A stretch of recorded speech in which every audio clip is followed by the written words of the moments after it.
Number 8 کفایت المفتی۔ یہ حضرت مولانا مفتی کفایت اللہ صاحب دہلوی رحمۃ اللہ علیہ متوفہ 1372 ہجری کے فتاویٰ کا مجموعہ ہے۔ اللہ رب العزت نے ہندوستان کے اندر جس طرح ایک مقام دیا تھا حضرت مفتی عزیز الرحمان صاحب رحمۃ اللہ علیہ کو، اسی طرح اللہ نے فقہ میں اور افتاء میں ایک مقام دیا تھا حضرت مفتی کفایت اللہ صاحب دہلوی رحمۃ اللہ علیہ کو۔ حضرت کے قلم سے یہ جو فتاویٰ شائع ہوئے ہیں، ان کو آپ کے فرزند حضرت مولانا حفیظ الرحمان واصب نے ان کو مرتب کیا۔ یہ فتاویٰ 9 جلدوں پر مشتمل ہے، لیکن آپ کے فتاویٰ کی تمام نقول محفوظ نہیں ہو سکیں۔ اگر آپ کے تمام فتاویٰ محفوظ ہو جاتے تو بلا مبالغہ یہ 9 جلدیں نہ ہوتیں، اس وقت تقریباً یہ 19 جلدوں میں یہ فتاویٰ موجود ہوتے۔ حضرت کے فتوے کا جو زمانہ تھا وہ 55 سالہ زندگی، 55 سال تک آپ فتوے سے منسلک رہے ہیں، لیکن ان میں سے اگر دیکھا جائے تو اکثر فتاویٰ اس وقت موجود نہیں ہیں۔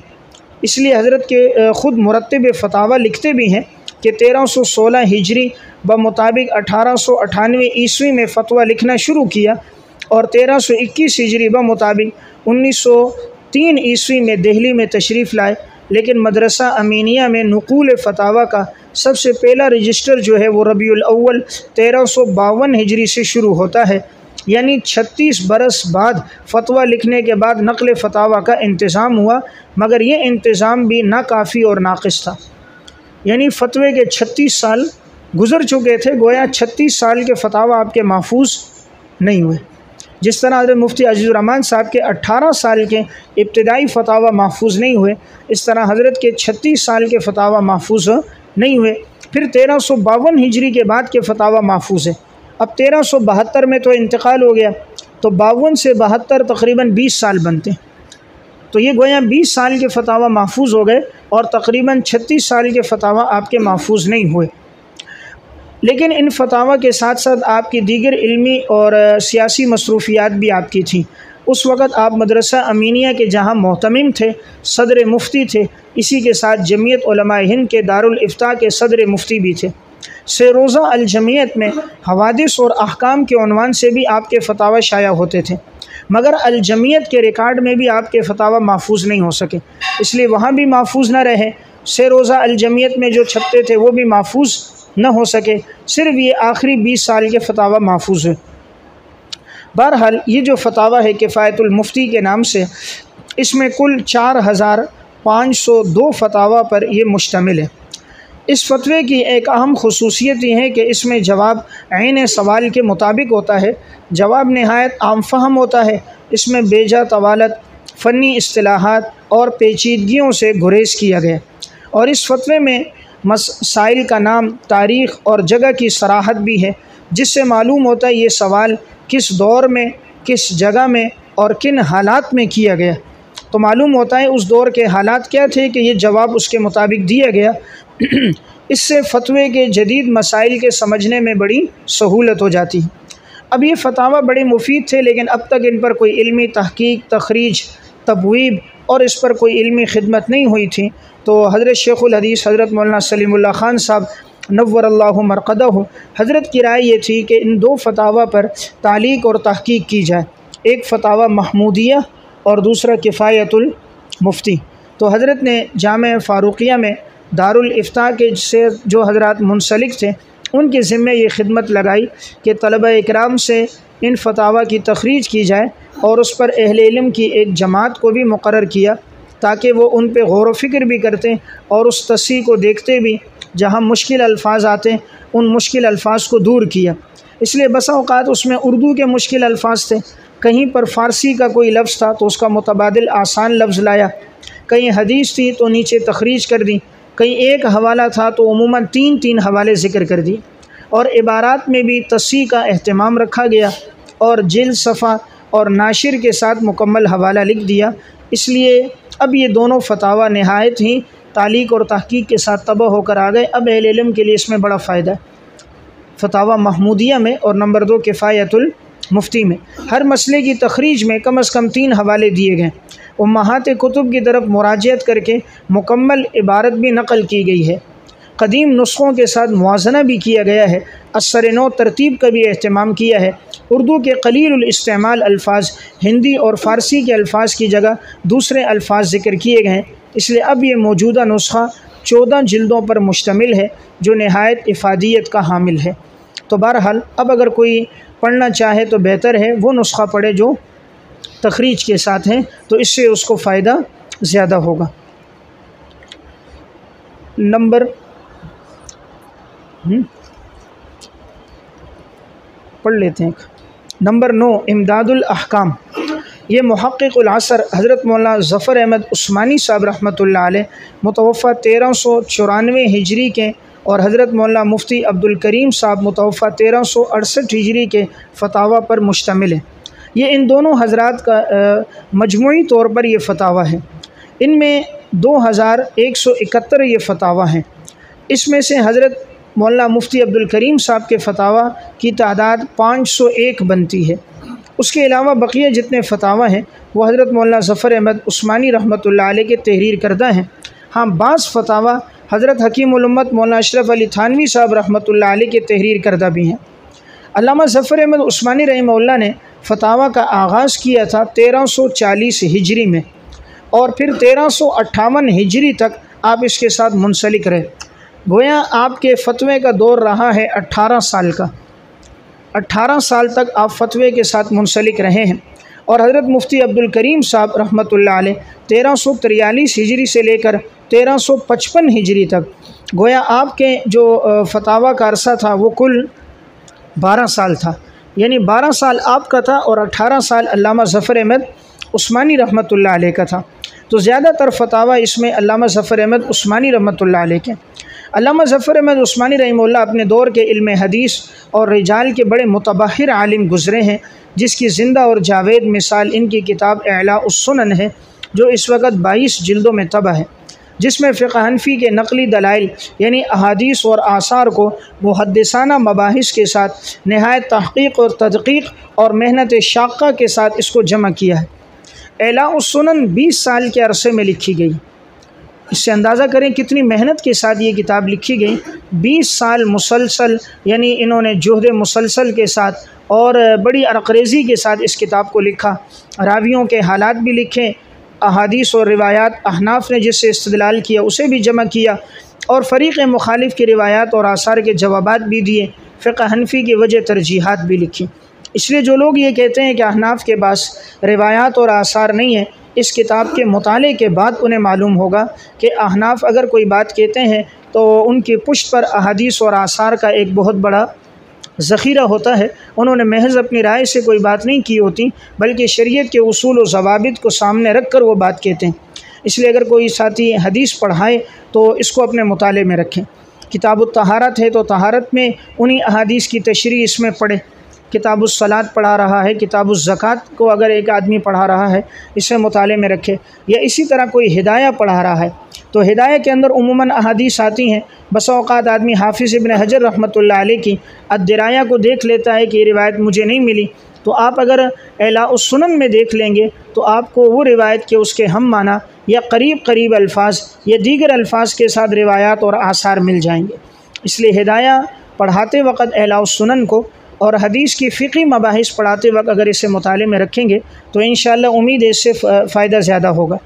حضرت کا چونکہ موضوع حدیث تھا، اس وجہ سے اس کتاب میں حدیث کی جھلک نظر آتی ہے، تو انہوں نے فتاویٰ کو لکھا ہے اپنے محدثانہ ذوق کے مطابق، اس لیے اس میں روایات اور آثار اور احادیث کا ایک تذکرہ بڑی کثیر مقدار میں آیا۔ عموماً فتاویٰ میں فقہی عبارات زیادہ ہوتی ہیں، لیکن اس میں روایات اور آثار کا ذخیرہ بہت زیادہ ہے، اور آپ نے محدثانہ اصول کے مطابق اس کو لکھا ہے۔ حضرت حکیم الامت مولانا اشرف علی تھانوی رحمہ اللہ کو اس فتاویٰ پر مکمل اعتماد تھا، اسی لیے انہوں نے تمہید امداد الفتاویٰ میں آپ کے متعلق لکھا کہ برخوردار سلمہ مراد علامہ ظفر احمد عثمانی کے فتاویٰ پر مجھے تقریباً ایسا ہی اطمینان ہے جیسا کہ خود اپنے لکھے ہوئے فتاویٰ پر ہے، اسی لیے اس کا نام امداد الاحکام ضمیمہ امداد الفتاویٰ تجویز کرتا ہوں۔ یہ فتاویٰ امداد الفتاویٰ کا تکملہ ہے۔ وہ 6 جلدوں میں حضرت کے فتاویٰ تھے امداد الاحکام، اور یہ جو ابھی فتاویٰ چھپے ہوئے ہیں تو یہ فتاویٰ گویا ان فتاویٰ کا تکملہ ہے 4 جلدوں میں۔ تو حضرت نے دیکھیں یہ ایک بڑا جملہ کہا کہ یہ فتاویٰ پر مجھے اس طرح اطمینان ہے جیسے اپنے لکھے ہوئے فتاویٰ پر اعتماد اور اطمینان ہے۔ اس سے معلوم ہوتا ہے کہ حضرت شروع ہی میں ان کی علمیت کے اور ان کی وسعت نظر اور حدیث میں تبحر کے قائل تھے۔ بہرحال اس فتاویٰ میں عقائد، فرق باطلہ، اجتہاد و تقلید، علم تفسیر، حدیث، فقہ، سیر و مناقب، طہارت، نماز، زکوٰۃ، صوم اور حج، طلاق سے متعلق دیگر فقہی ابواب سے متعلق بھی اس میں فتاویٰ موجود ہیں۔ اس میں باکثرت ایسے فتاویٰ بھی ہیں کہ جو مختصر رسالے کی صورت اختیار کر سکتے ہیں۔ بسا اوقات ہر سوال کا جواب اس طرح تفصیلی دیا ہے کہ اسے الگ طور پر بھی رسالے کی صورت میں شائع کیا جا سکتا ہے۔ اس میں انہوں نے فتاویٰ میں جا بجا فقہی اصول و ضوابط اور اہم فقہی جزیات کا بھی انہوں نے تذکرہ کیا ہے۔ اس لیے اس فتاویٰ میں جہاں حدیث کی مباحث ملتی ہیں وہاں اصول اور ضوابط کا تذکرہ بھی ہے۔ بعض سوالات کے جوابات اس قدر مفصل ہیں کہ وہ مستقل ایک رسالے کی صورت اختیار کر گئے ہیں۔ اس میں زیادہ تر بہشتی زیور کے مسائل پر جو اعتراضات ہیں حضرت نے ان کے جوابات بھی دیے۔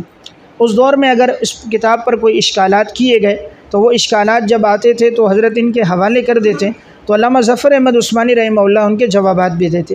یہ فتاویٰ اس وقت 4 جلدوں میں مکتبہ دارالعلوم کراچی سے طبع ہے، اور اس کے شروع میں حضرت مولانا مفتی رفیع عثمانی صاحب دامت برکاتہم کا 70 صفحات پر مشتمل ایک نہایت علمی اور تحقیقی مقدمہ ہے، جس مقدمے میں علامہ ظفر احمد عثمانی صاحب رحمۃ اللہ علیہ، حضرت حکیم الامت مولانا اشرف علی تھانوی صاحب، مفتی عبدالکریم صاحب کا تعارف ہے اور اس فتاویٰ کی خصوصیات کا تذکرہ ہے۔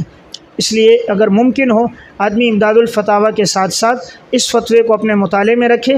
امداد الفتاویٰ سے فقہی بصیرت بڑھے گی اور امداد الاحکام سے حدیث میں بصیرت بڑھے گی، حدیث کے ساتھ تعلق ہوگا اور فقہی مسائل کا جواب حدیث کے اسلوب میں کیسے دیا جاتا ہے، حدیث سے فقہ میں کیسے استفادہ کیا جاتا ہے، حدیث کو فقہی مسائل کے جوابات میں کیسے نقل کیا جاتا ہے، جواب دیتے وقت علمی گرفت کیسے کی جاتی ہے، خاص طور پہ رسومات، رسم و رواج اور عقائد کے متعلق جوابات، ان کو ضرور مطالعے میں رکھیں، اس سے فائدہ ہوگا۔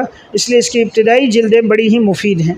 بہرحال ان کی ایک یہ کتاب اور دوسری اگر ممکن ہو، علامہ ظفر احمد عثمانی صاحب رحمۃ اللہ علیہ نے علامہ شعرانی رحمۃ اللہ علیہ کے ایک کتاب کا ترجمہ اردو میں کیا ہے، ہم سے عہد لیا گیا، ہم سے عہد لیا گیا ہے۔ یہ علامہ شعرانی رحمۃ اللہ علیہ کی کتاب تھی، البحر المورود اس کا اردو میں ترجمہ ہے۔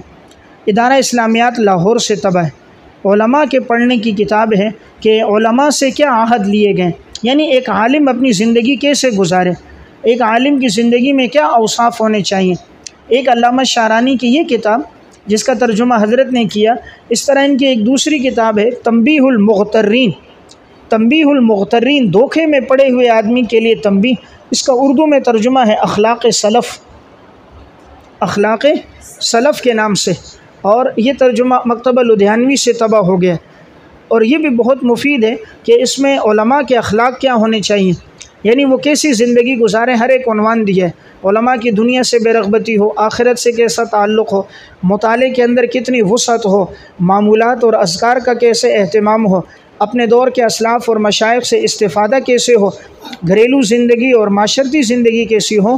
اس لیے اگر ایک بات بطور نصیحت اور وصیت کے کہ اس دونوں کتابوں کا مطالعہ ضرور کریں۔ اگر آپ نے اپنی شخصیت بنانی ہے کہ معاشرے پر آپ اثر انداز ہو سکیں اور آپ کی شخصیت سے لوگوں کو فائدہ زیادہ مل سکے اور آپ کی زندگی میں اعتدال کا وصف پیدا ہو جائے اور علم برائے معلومات نہیں، علم برائے عمل کے طور پر آ جائے، تو یہ دونوں کتابیں پڑھیں۔ ہم سے عہد لیا گیا ہے اور اخلاق سلف، اخلاق سلف دونوں اردو ترجمہ ہیں، اور اردو ترجمے سے ویسے بھی استفادہ مشکل نہیں ہے، اس لیے علامہ شعرانی کی یہ دونوں کتابیں بڑی مفید ہیں۔ ویسے تو حضرت کی جملہ کتابیں ہی مفید ہیں، اعتدال کے ساتھ لکھتے ہیں، باوجود یہ کہ صوفی مزاج کے عالم تھے لیکن ان کے مزاج میں تشدد نہیں تھا۔ ان کی ایک کتاب ہے الکبریت الاحمر فی بیان علوم شیخ الاکبر، الکبریت الاحمر فی بیان علوم شیخ الاکبر۔ امام ابن عربی پر جو صوفیہ میں سے گزرے ہیں، جن کی عبارات پر جو اشکال ہوتے ہیں، انہوں نے ان اشکالات کے جوابات بھی دیے اور حضرت کے علوم کی وضاحت کی۔ نام رکھا یہ علوم کبریت احمر ہیں، اس کو ہر آدمی سمجھ نہیں سکتا، اس وجہ سے اشکال کر دیتا ہے، تو ان باتوں کے جوابات اس میں موجود ہیں۔ اسی طرح ان کی عقائد پر ایک بڑی مفید کتاب ہے الیواقیت والجواہر فی بیان عقائد الاکابر۔ عموماً ساتھی پوچھتے ہیں عقائد پر ایسی کتاب جس میں عقائد کا تذکرہ تفصیلاً ہو، دلائل بھی ہو، تو یہ بڑی مفید کتاب ہے علامہ شعرانی رحمۃ اللہ علیہ کی، تو ممکن ہو اسے آپ اپنے مطالعے میں رکھیں۔ اور اگر اردو زبان میں پڑھنا چاہ رہے ہیں تو بھی ایک کتاب چھپی ہے مفصل عقائد اہل سنت والجماعت، حضرت مولانا عزیز الرحمن حقانی صاحب کی 2 جلدوں میں، اس میں اہل سنت والجماعت کے تمام عقائد لکھے ہیں۔ زندگی رہی تو انشاءاللہ المہند علی المفند پر تفصیلی گفتگو میں عرض کروں گا۔ اس میں جو 26 سوالات ہیں ان 26 سوالات کے جوابات، ہر سوال کا جواب الگ الگ، اور اسی طرح پھر عقائد پر لکھی گئی متقدمین کی کتابیں، متاخرین کی کتابیں، اس پر انشاءاللہ اردو فتاویٰ کے بعد کسی دن بحث کریں گے، تو اس میں تفصیلی بات اس میں آ جائے گی۔